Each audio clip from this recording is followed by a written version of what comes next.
Mas a ideia de hoje é falar sobre dor de cabeça, sobre a tal da cefaleia. Como é que é isso? Cabeça dói muito, pode doer todo dia, pode doer toda hora. A dor de cabeça é sempre a mesma. De onde que ela vem, para onde que ela vai, como é que trata. Pode tomar uns remédios diferentes para dor de cabeça, tipo antidepressivo, antipsicótico. Pois é. Doutor, eu tenho dor de cabeça, eu não tenho depressão. Esse remédio que o senhor me deu é um antidepressivo.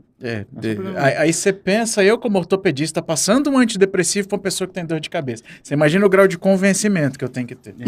Mas a gente tem que fazer isso, tem que explicar bem para o paciente, para ele engajar no tratamento, porque realmente, às vezes, não parece fazer sentido, né? Alguns medicamentos que a gente escolhe para tratar. Mas, assim, dor de cabeça é uma das condições mais incapacitantes do mundo, para você ter ideia. Quando a gente considera a enxaqueca, né?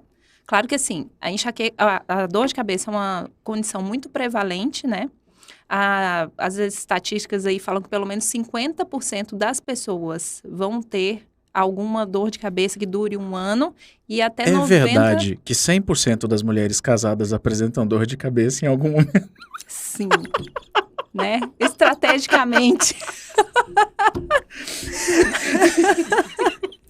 Olha, tem paciente que vem no consultório, o marido vem junto, assim, quase assim, doutora, pelo amor de Deus, resolve a dor de cabeça da minha mulher. Essa é a fiscalização, né? É quase uma terapia de casal.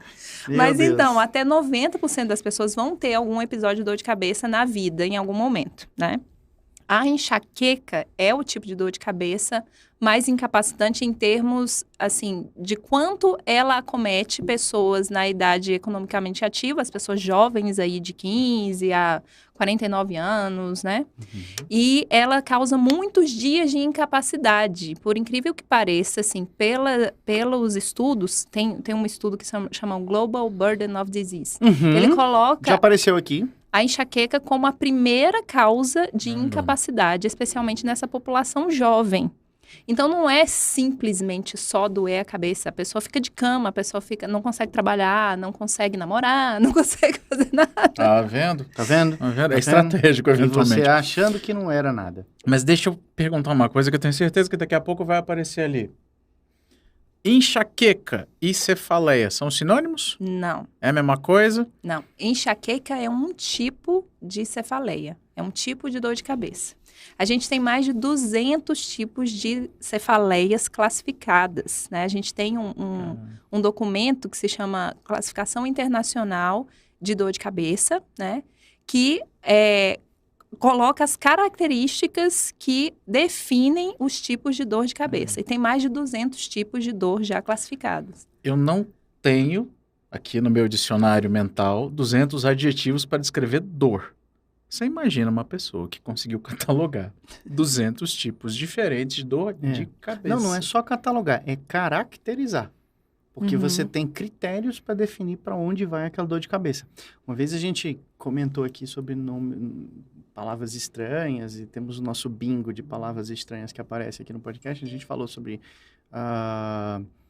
agora até me faltam os nomes, mas assim, própria cervicocefalgia já é um nome que... Bingo, né? Se você decorar. Isso fora as... Cefaleias trigêmeo-autonômicas. E paroxista não sei das quantas. Então, assim, são nomes estranhos. Estudar dor de cabeça é um dos temas mais difíceis, não só no que diz respeito à dor, mas na própria medicina como um todo. Então, para a gente diferenciar isso, né, é uma coisa até interessante, assim, para as pessoas saberem que muitas vezes uma pessoa que tem enxaqueca, por exemplo, chega no pronto-socorro com aquela dor insuportável, ela já eu quero fazer uma tomografia, eu quero fazer um exame da minha cabeça, que eu acho que eu tô com um tumor na cabeça. Só que a maioria dessas dores de cabeça mais comuns, tipo enxaqueca, elas não vão ser caracterizadas por exames complementares. A gente não precisa de um exame complementar para dar o diagnóstico de enxaqueca, por exemplo. Ou a cefaleia tipo tensional, que é a dor de cabeça normal, aspas, né? Que o paciente chega muitas vezes no consultório e fala, doutora, eu tenho uma dor de cabeça normal e tenho a enxaqueca. Nenhuma dor de cabeça é normal, né?